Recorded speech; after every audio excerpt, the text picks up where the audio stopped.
عزیز دوستو، ایک مرتبہ پھر افضل بٹ ود فیکٹس کے ساتھ آپ کی خدمت میں حاضر ہے۔ اگر ابھی تک آپ نے ہمارا چینل سبسکرائب نہیں کیا تو کائنڈلی وہ کر لیں تاکہ آپ کے پاس اتھینٹک خبریں اور وہ تبصرے کے جو غیر جانبدار ہوں پہنچائے جا سکیں۔ عزیز دوستو، آج ہم آپ سے بات کریں گے کیونکہ پوری دنیا میں ایک ہی بات ڈسکس ہو رہی ہے، ہم بھی وہی کریں گے کہ جو فائنل کال تھی کپتان کی اس کا کیا ہوا۔ تو آج ہم آپ کو وہ سٹوری بتائیں گے کہ جو آپ نے ابھی تک نہیں سنی ہوگی کہ ڈی چوک سے گیم چینجر ٹریپ کا آنکھوں دیکھا حال۔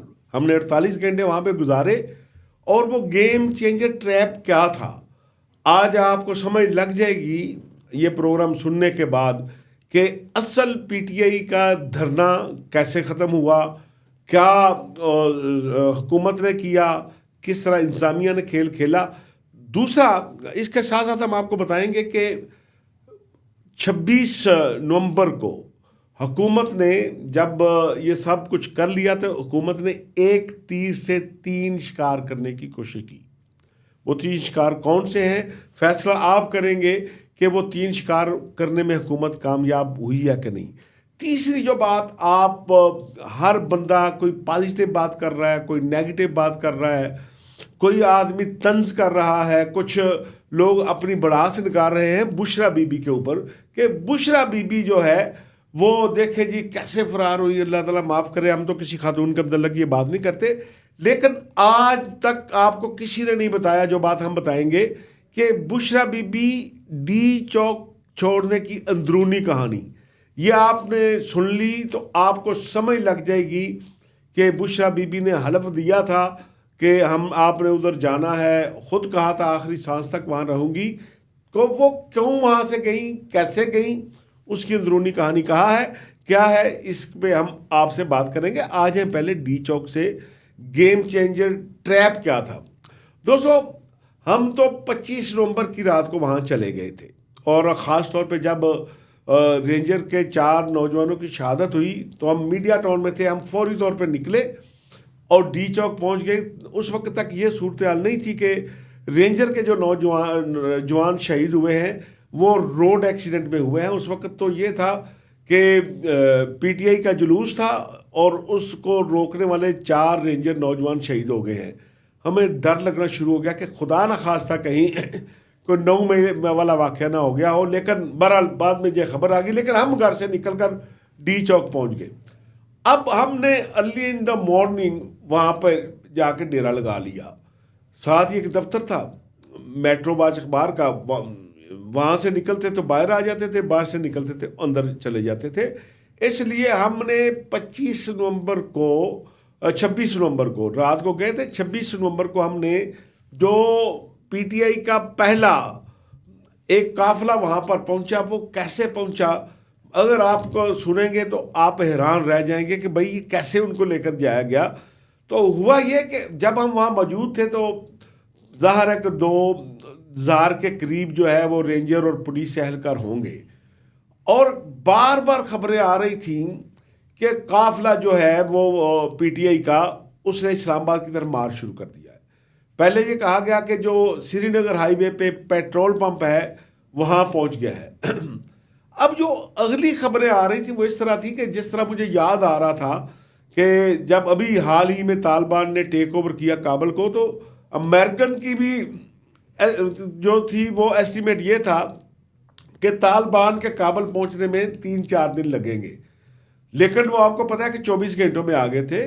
ہمارا اندازہ یہ تھا کہ قافلہ جب چلے گا تو وہ شام تک پہنچ جائے گا۔ ایک تو یہ ہے کہ ظاہر ہے، یہ بھی سننے میں آ رہا تھا کہ خان صاحب نے لوگوں سے کہا ہے کہ آپ نے کلثوم اسپتال تک رہنا ہے، اور ہمارا یہ خیال تھا کہ وہاں پہنچ کر یہ بارگیننگ کریں گے گورنمنٹ کے ساتھ، کیونکہ اس رات تک آپ کو پتا ہے کہ ڈیالہ جیل کا دروازہ 2 مرتبہ کھلا تھا اور بہت سی چیزیں شرائط ماننے کے لیے گورنمنٹ تیار تھی۔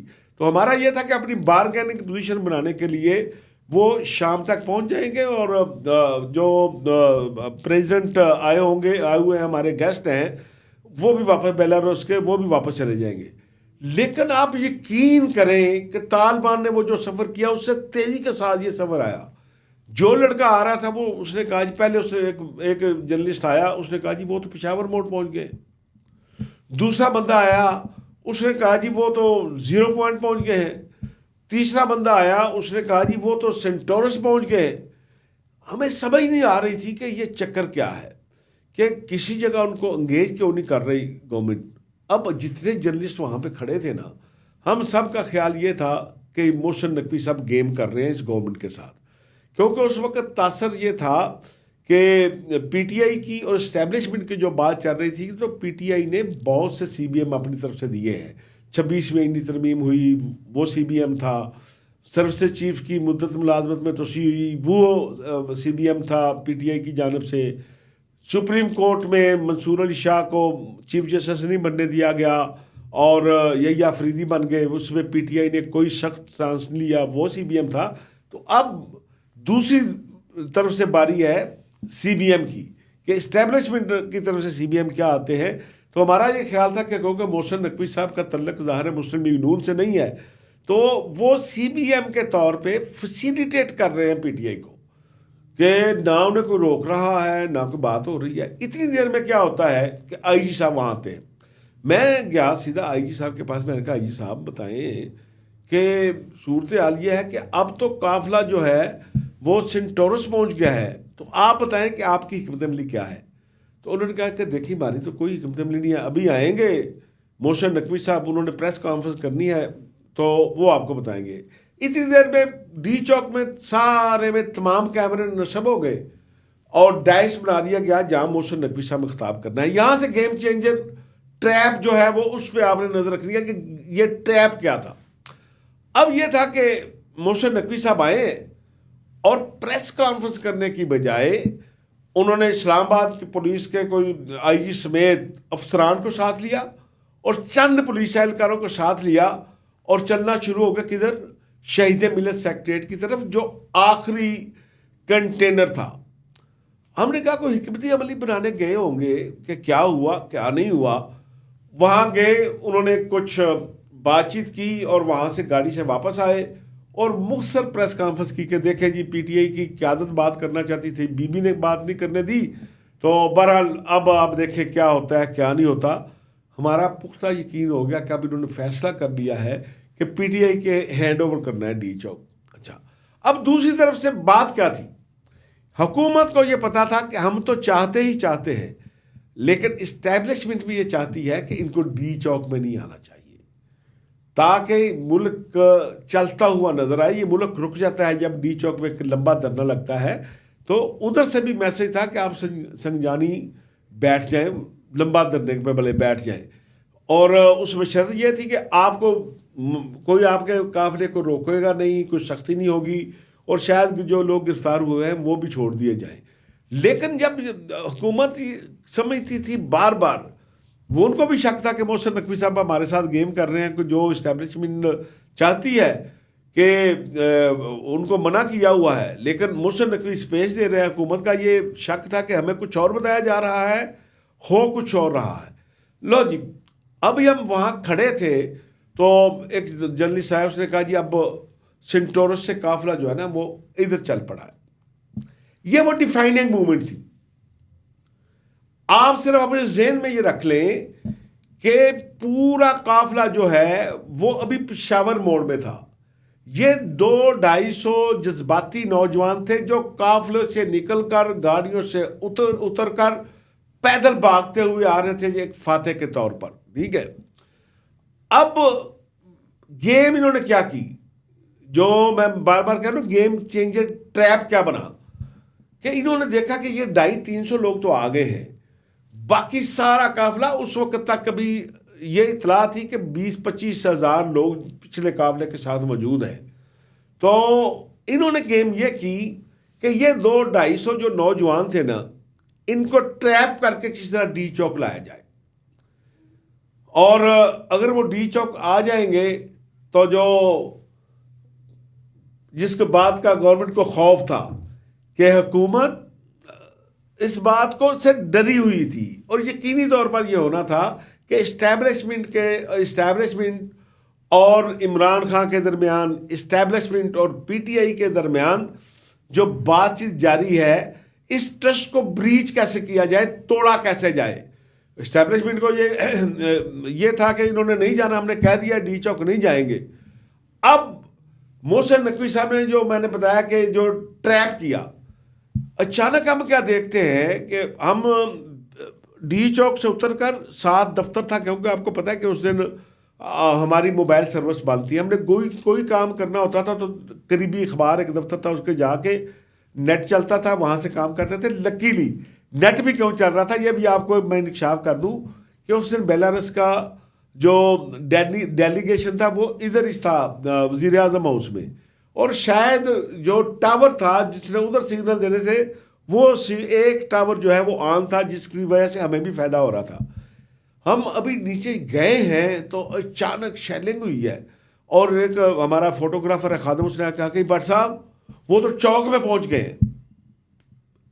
اس وقت میرے ذہن میں یہ تھا کہ محسن نقوی نے ہاتھ کر دیا ہے گورنمنٹ کے ساتھ، اب یہ آئے گا. ہمیں تو اس وقت اندازہ نہیں تھا کہ 20,000 لوگ پیچھے ہیں، یہ 250-300 نوجوان ہیں. اب یہ دیکھیں، ہم نے ساری عمر زمانہ طالب علم میں مظاہرے کیے، جلوس نکالے، پولیس سے آنکھ مچولی ہوئی، بڑے ہم نے منگامے کیے. اب 200-250 بندہ ہو اور 2-3 ہزار رینجر اور پولیس والے ہوں تو ان کو روکنا کوئی مسئلہ ہے؟ یہ سب لوگ خالی آتے ہیں، ان میں سے کسی کے پاس کوئی ہتھیار بھی نہیں تھا. اب انہوں نے کیا کہ ادھر سے ان کو شہید ملت سیکٹریٹ سے راستہ دیا. میرا تو خیال یہ کہ کنٹینر بھی خود ہی کہیں سائڈ سے کروایا ہوگا. اور پولیس کر کیا رہی ہے کہ آنسو گیس کے شیل مار رہی ہے اور واپس ہو رہی ہے، پچھلے پاؤں واپس جا رہی ہے. آسان طریقہ تھا، اگر یہ روکنا چاہتے ہو اس پہلے قافلے کو، اگر یہ ان کا ٹریپ نہ ہوتا تو آرام سے صرف پولیس اہلکار اپنے چھجے کھڑکاتے ہوئے آگے جاتے، لاٹھی چارج کرتے تو ان لوگوں ڈسپرس ہو جانا تھا. ہم نے آپس میں کویشچن کیا تمام رپورٹروں نے کہ یار نقوی نے یہ لاٹھی چارج بھی انہوں نے دیا، آئی جی بھی ساتھ تھا، اس کا مطلب یہ ہے کہ اس گورنمنٹ سے ہاتھ کر رہا تھا. لگتا یہ تو ہمیں اس وقت ٹریپ کا نہیں پتا تھا کہ یہ اس ٹریپ میں ہے. بہرحال وہ نوجوان ایک فاتح کی طرح آئے، پولیس پیچھے ہٹ گئی، رینجر پیچھے ہٹ گئی، اور وہ کنٹینروں سے بھی پیچھے چلے گئے، اور ان نوجوانوں نے ڈی چوک پر قبضہ جما لیا. اب دوسرا جو ڈیسیژن میکر ہیں، بی بی ہے، گنڈا پور صاحب ہیں، یہ بھی پشاور موڑ پہ ہیں. اب ایک خوف و راز پھیل کے ظاہر ہے یہ پہلا ٹرسٹ بریچ ہو گیا. کس کا؟ اسٹیبلشمنٹ کا اور پی ٹی آئی کا، کہ انہوں نے کہا کہ آپ نے ڈی چوک نہیں جانا. ایک دم گورنمنٹ نے کہا، رولا پڑ گیا، چینل نے چلا دیا، اور تمام یوٹیوبرز یہ وہ اس وقت، کیونکہ پی ٹی آئی کا پورا سوشل میڈیا یہ ثابت کرنے کی کوشش کر رہا تھا کہ ڈی چوک پر ہمارا قبضہ ہو گیا. ان کو تو ابھی تک اس ٹریپ کا ہی نہیں پتا تھا کہ بھائی ہمارا قافلہ پیچھے ہے، قافلہ یہ فیصلہ کر رہا ہے کہ ہم نے کلثوم نواز اسپتال رکنا ہے یا آگے جانا ہے. بہرحال ہوا یہ کہ یہ لوگ پہنچ گئے ہیں 6-7 گھنٹے تک، دوسرے قافلے کا پتہ ہی نہیں. یہ کوئی 11-12 بجے تک پہنچ گئے تھے. آنکھ مچولی ہو رہی ہے، پولیس رنگ بازی کر رہی ہے، اور کبھی آنکھ مچولی، کبھی آنسو گیس، اور ادھر میسج چلا گیا کہ دیکھیں جی انہوں نے ڈی چوک پر قبضہ کر لیا ہے. ادھر سے رابطے ختم. اب ہوتا کیا ہے کہ جب وہ رابطے ختم ہوئے، ظاہر ہے کہ mostly M N As M P As کے رابطے ہوتے ہیں اسٹیبلشمنٹ کے روٹین میں، خاص طور پر خیبر پختونخوا جہاں دہشت گردی ہو رہی ہے تو وہاں تو رابطے ضروری ہیں. اب ظاہر ہے کہ ان کے جو کنیکشن تھے انہوں نے کہا ہوگا کہ بھائی آپ سے کہا تھا سنجانی جانا ہے، آپ کہتے تھے گنڈا پور صاحب سے بات ہو گئی ہے، لیکن یہ آپ کے بندے چلے گئے ہیں. انہوں نے کہا جی یہ تو رکے ہوئے ہیں کلثوم اسپتال. انہوں نے کہا جی نہیں، یہ دیکھیں یہ فوٹیج، یہ وہ سارا. اب کیا ہوا؟ اب یہ ہوا کہ وہ لوگ جو M P As M N As تھے انہوں نے آہستہ آہستہ اپنے بندوں کو واپس بھیجنا شروع کر دیا کہ بھائی اب ڈی چوک جانے کا مقصد تو سیدھا کلیش ہے اور وعدہ خلافی بھی ہے جنہوں نے تھوڑا سا ڈھیل دی ہوئی تھی. اب 8-9 بجے کے قریب جب ہم کلثوم اسپتال پہنچے تو اس وقت تک گورنمنٹ اپنا ٹریپ مکمل کر چکی تھی. اب وہاں بشرا بی بی اور گنڈا پور صاحب 2 گاڑیوں میں موجود تھے، اور میکسیمم 2 سے 3 ہزار لوگ رہ گئے تھے. جو شام آباد کو جانتے ہیں وہ ذرا سمجھ لیں بات کو. کلثوم اسپتال سے لے کر شہید ملت سیکریٹریٹ تک آپ اگر گاڑیوں کا آپ کا قافلہ ہو، ویگنیں ہوں، ٹویوٹا ہائیس ہوں اور لوگ بھی ہوں تو میکسیمم اتنے لوگ ہوں گے۔ اب ٹریپ اتنا تھا کہ پی ٹی آئی سمجھ ہی نہیں سکی۔ وہ نوجوان جو کلثوم اسپتال میں بچ گئے تھے وہ اب نعرے پہ نعرے لگا رہے ہیں بی بی کے اور گنڈا کو کہ چلو چلو ڈی چوک چلو، خان کے لیے جان دینے کے لیے چلو، خان کے لیے نکلے چلے ہیں۔ اب بی بی نے جب دیکھا کہ بھائی جو 30-40 ہزار کا قافلہ تھا وہ کدھر گیا، پھر انہوں نے گنڈا پور سے کہا کہ اب آپ لیڈ کرو، اس نے کہا پہلے آپ کر رہی تھی آپ کریں۔ بہرحال اب ان کے پاس کوئی چارہ نہیں تھا کہ وہ لوگ آگے گئے ہوئے ہیں، یہ زور لگا رہے ہیں، ان کو آگے بڑھنا پڑا۔ اور جب یہ ڈی چوک پہنچے تو آپ کو پتا ہے کہ پھر کس طرح شیلنگ ہوئی اور کیا ہوا۔ اور اس میں حکومت نے ایک تیر سے جو 3 شکار کیے۔ پہلا تو جو ان کی سانسیں اکھڑی ہوئی تھی جس دن سے اسٹیبلشمنٹ اور پی ٹی آئی کے درمیان رابطے ہوئے تھے، ان کو پتا تھا کہ جس دن یہ رابطے جو ہیں وہ ڈیل میں بدل گئے، صلح میں بدل گئے، اس دن ہمارا کاؤنٹ ڈاؤن شروع ہو جائے گا کہ اب گئے کل گئے۔ پھر یہ نہیں ہونا تھا کہ کسی نے ماننا نہیں تھا کہ یہ حکومت نے مہمان کے طور پہ رہنا ہے۔ اب بھی جب ڈیل ہو گئی اس کے بعد یہ حکومت ہوگی مہمان، کوئی نہ بیوروکریسیز کی بات سنے گی، نہ کوئی انویسٹر بات سنے گا، نہ کوئی اور سنے گا کہ بھائی یہ تو اب جا رہے ہیں۔ ایک تو گورنمنٹ نے وہ تاثر ختم کر دیا۔ پہلا شکار یہ کہ انہوں نے اسٹیبلشمنٹ اور حکومت کے درمیان جو ہے وہ جو ایک برج تھا وہ توڑنے میں کامیاب ہو گئی۔ دوسرا جو ان کا تھا کہ اگر ڈی چوک میں یہ لوگ پہنچ جاتے، سارے 25-30-40 ہزار بندہ پہنچ جاتا تو پھر نہ کسی کو آنسو گیس پھینکنے کی ضرورت ہونی تھی، نہ لاٹھی چارج کی ہونی تھی، پھر معاملہ ان کی شرائط پہ ہونا تھا۔ انہوں نے 2-3 ہزار لوگوں کو ٹریپ کر کے اندر لے کر جا کر باقی لوگوں کا راستہ روک کے دوسرا شکار یہ کر لیا۔ اور تیسرا اس کے بعد کیا ہوا کہ اب پی ٹی آئی کی قیادت افراتفری کی شکار ہو گئی، کچھ کو شارہ بھی ہے، کچھ کو خوف بھی ہے۔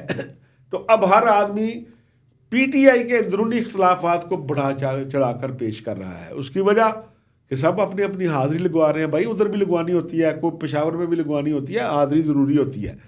تو یہ حکومت نے اب ایک تیر سے یہ 3 شکار کر لیے ہیں۔ اب آ جائیں جو $1 ملین کوشچن ہے۔ کسی نے اس پہ بات نہیں کی، کوئی بندہ بی بی کے حق میں بات کر رہا ہے، کوئی مخالفت میں کر رہا ہے کہ بی بی ڈی چوک کیوں نہیں کھڑی ہوئی، کہ اگر لوگ کہہ رہے ہیں انہوں نے حلف لیا تھا اور خود یہ اعلان کیا تھا کہ اگر آپ سارے بھی بھاگ گئے تو میں ڈی چوک میں موجود رہوں گی۔ اب ان کو روکنے کے لیے ایک ہی طریقہ تھا کہ وہ خاتون ہیں، پردہ دار خاتون ہیں، کرنا انہوں نے کیا تھا کہ ان کے لیے ایک کنٹینر تھا جو بلٹ پروف بھی تھا، گیس پروف بھی تھا، جس کے اندر باتھ روم تھا، جس کے اندر بیڈ روم تھا، اور سب کچھ اس کنٹینر کے اندر موجود تھا جس پہ بی بی جو ہے وہ بشرا پشاور سے آئی تھی۔ اب جو ہی گورنمنٹ کو پتا چلا کہ یہ معاملہ ہو گیا ہے، گورنمنٹ تو یہ کہتی ہے کہ انہوں نے خود وہ کنٹینر جلایا، پتہ نہیں اب انہوں نے خود جلایا یا گورنمنٹ نے جلایا، لیکن بی بی کا معاملہ یہ تھا کہ جب وہ کنٹینر جل گیا تو بی بی ظاہر ہے کیسے وہاں وقت گزار سکتی تھی کہ واش روم بی بی نے جانا ہے، ریسٹ کرنا ہے، کہاں پہ کریں گی۔ تو مین وجہ جو بنی، ادروائز بی بی شاید کھڑی رہتی، آخری وقت تک کھڑی رہتی، اگر وہ کھڑی ہو جاتی تو لوگ بھی کھڑے ہو جاتے، لیکن جب وہ کنٹینر جل گیا تو مسئلہ یہ پیدا ہوا کہ اب وہ یہ تو بلٹ پروف بھی تھا، یہ آنسو گیس پروف بھی تھا، اس کے اندر ہی واش روم تھا، اس کے اندر ہی کھانے پینے کا ارینج تھا، اس کے اندر بیڈ روم تھا۔ تو بی بی اس میں طے کر کے آئی تھی کہ میں نے، بی بی جو کہتی تھی نا کہ میں نے خان کو لے کر اپنے خان کو لے کر جانا ہے، ویسے نہیں کہہ رہی تھی، ان کا یہ تھا کہ اگر میں وہاں چلی گئی تو وہ اس کنٹینر میں آرام سے ہفتہ 10 دن گزار سکتی تھی، نہ ان کو نیچے اترنے کی ضرورت تھی رفع حاجت کے لیے، نہ کھانا کھانے کے لیے ضرورت تھی، نہ ریسٹ کرنے کے لیے ضرورت تھی۔ یہ تمام چیزیں بی بی اپنے کنٹینر میں لے کر آئی تھی۔ تو یہ وہ وجہ بنی کہ بی بی کو بھی ڈی چوک چھوڑنا پڑا۔ دوستو یہ 2-3 بڑی چیزیں تھیں کہ جو گیم چینجر ٹریپ تھا وہ کیا تھا، حکومت نے جو 3 شکار کیے وہ کون تھے، اور بی بی کے ڈی چوک چھوڑنے کی اندرونی کہانی آج تک آپ کو نہیں کسی نے بتائی تھی، وہ ہم نے بتائی۔ آپ کے فیڈ بیک کا انتظار رہے گا۔ اجازت دیں، اللہ حافظ۔